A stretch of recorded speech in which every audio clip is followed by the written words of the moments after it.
करारा जवाब है ये जो बोलते हैं कि भारत तेरे टुकड़े हो इंशाल्लाह इंशाल्लाह, और जो अलगावादियों की बातें करते हैं। नारियां वो नारियां नहीं है जो जीवन के सुंदर समतल में पीयूष सत्रोत्सी बाती हैं। ये वो नारियां हैं जो ईंट का जवाब पत्थर से देना जानती हैं।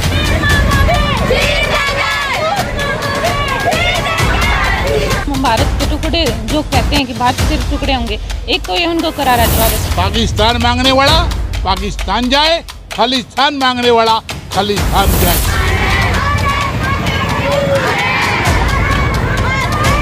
अखंड भारत की जो बात है वो किसी पार्टी से जुड़ी हुई बात नहीं है। अभी की बात की जा रही है क्योंकि इंशाअल्लाह इंशाअल्लाह भारत तेरे टुकड़े होंगे। ये तो अब कन्हैया लाल जी रुक के मार रहे हैं, नाम कहने को कन्हैया और बात कर रहा है कंसवाड़ा। मैं प्रधानमंत्री जी से बेटियों के माध्यम से एक आह्वान जरूर करना चाहता हूँ कि प्रधानमंत्री जी जहाँ आप कहेंगे इस देश की बेटियाँ, इस देश के नागरिक आपके साथ खड़े हैं। कि ओ मेरी मैया इंदिरा रानी, याद रहेगी तेरी कहानी। 2 दिन अगर और रुक जाती, चांद सितारे सब रुक जाते, चांद सितारे सब रुक जाते।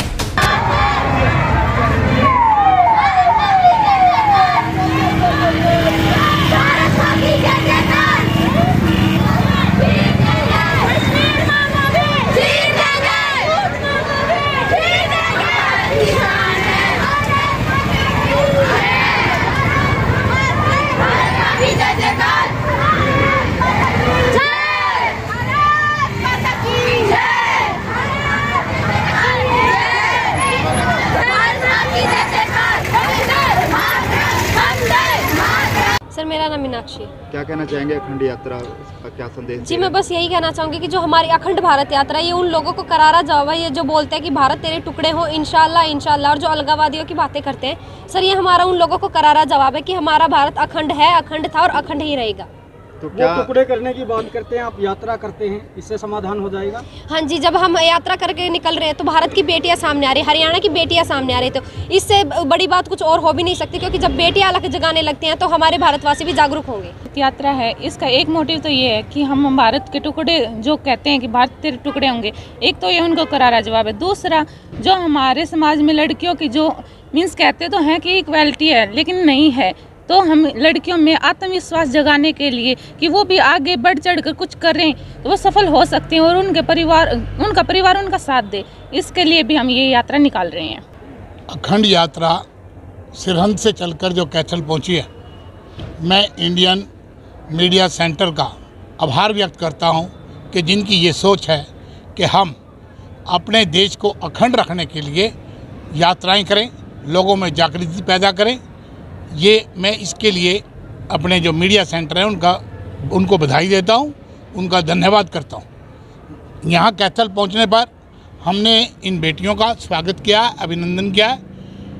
कहते हैं, नारी तुम केवल श्रद्धा हो, विश्वास नकबतल में, पीयूष स्रोत से बहा करो जीवन के सुंदर समतल में। ये नारियां वो नारियां नहीं हैं जो जीवन के सुंदर समतल में पीयूष स्रोत से बाती हैं। ये वो नारियां हैं जो ईंट का जवाब पत्थर से देना जानती हैं। ये वो नारियां हैं जो ये कहना जानती हैं कि अगर भारत की तरफ किसी ने आंख उठाई तो उसकी खैर नहीं है। चाहे कोई खालिस्तान मांगे, चाहे कोई पाकिस्तान मांगे, पाकिस्तान मांगने वाला पाकिस्तान जाए, खालिस्तान मांगने वाला खालिस्तान जाए। ये इन बेटियों का यात्रा का ये ध्येय है। इनका कोई ऐसा ध्येय नहीं है कि ये कुछ मांग रही हैं किसी से।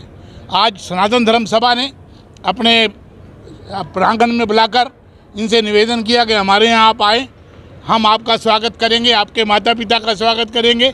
आप हमारी बेटियां हैं, बेटियां जान से प्यारी होती हैं। मेरी बेटी कह रही थी कि बराबर की राइट नहीं है। मैं ये कहता हूँ बिल्कुल ठीक है, बराबर का राइट नहीं है, लेकिन आपका राइट बेटों से ज़्यादा है। क्योंकि बेटियाँ क्या कहती हैं कि मेरे बाप की औलाद के खेड़े बसियो। वो अगर कोई कहता है तो वो बेटियां कहती हैं, बेटा नहीं कहता। तो इसलिए इनका राइट हमारे ऊपर सबसे ज़्यादा है। और मैं बधाई देता हूं इन बेटियों को, इनके माँ बाप को, कि आप यूं ही अलग जगाते रहें, देश जगता रहेगा और दुश्मनों को ईंट का जवाब पत्थर से मिलता रहेगा। अखंड भारत की बात, ये बात विभाजन से पहले की जा रही है या अभी की बात की जा रही है? ये अभी की बात की जा रही है, क्योंकि इंशाअल्लाह इंशाअल्लाह भारत तेरे टुकड़े होंगे। ये तो अब कन्हैया लाल जी रुक के मार रहे हैं, नाम कहने को कन्हैया और बात कर रहा है कंसवाड़ा। तो इस उनकी बात का जवाब है ये। जहाँ तक बात है आप 1947 से पहले की बात कर रहे हैं, वो बात ये नहीं कर रही हैं बेटियाँ। ये तो आज की दौर की बेटियाँ आज की बात कर रही हैं। तो क्या अखंड भारत की बात करने वाले दोबारा से पाकिस्तान और बंगाल जैसे को वापस भारत में मिलाने की कोशिश करेंगे? बिल्कुल करेंगे, चिंता नहीं करो। कहा था एक कवि ने कि ओ मेरी मैया इंदिरा रानी, याद रहेगी तेरी कहानी, 2 दिन अगर और रुक जाती, चांद सितारे सब झुक जाते, चांद सितारे सब झुक जाते। जिस तरह के भारतीय जनता पार्टी में आप शामिल हैं, मोदी जी बहुत अखंड भारत की बात करते हैं, कि आगामी जो रणनीति उनकी रहेगी कि कराची में भी भारत का झंडा लहराया जाए? जरूर होगी। कराची में भारत का तिरंगा लहराएगा। भगवान राम वहाँ भी, उनके भी मंदिर बनेंगे, चिंता ना करो। जब तक मोदी है सब चीज़ मुमकिन है। मैं आपकी बात, नरेंद्र सिंह नाम है और इंडियन मीडिया सेंटर के प्रदेश महासचिव के पद पे मैं काम देख रहा हूँ। इंडियन मीडिया सेंटर की ये 6ठी यात्रा है और इस बार यात्रा का थीम है अखंड भारत संदेश यात्रा।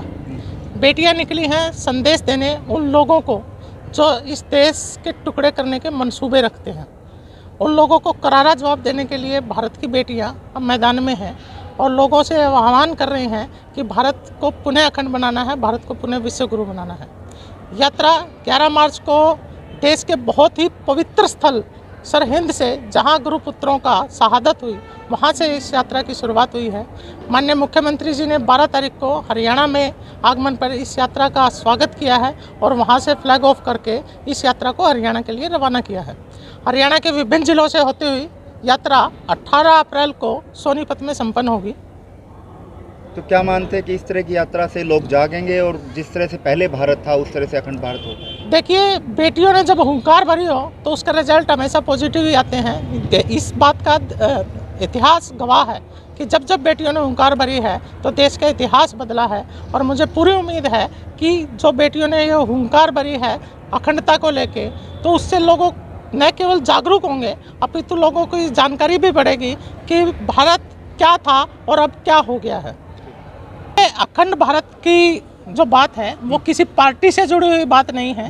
अखंड भारत वो भारत के लोगों के दिलों में बसता है और सब लोग चाहते हैं कि ये देश पुनः अखंड हो। हम ये कैसे भूल सकते हैं कि भगवान राम के पुत्र लाहौर द्वारा बसाया गया लाहौर, वो आज हमारे पास नहीं है।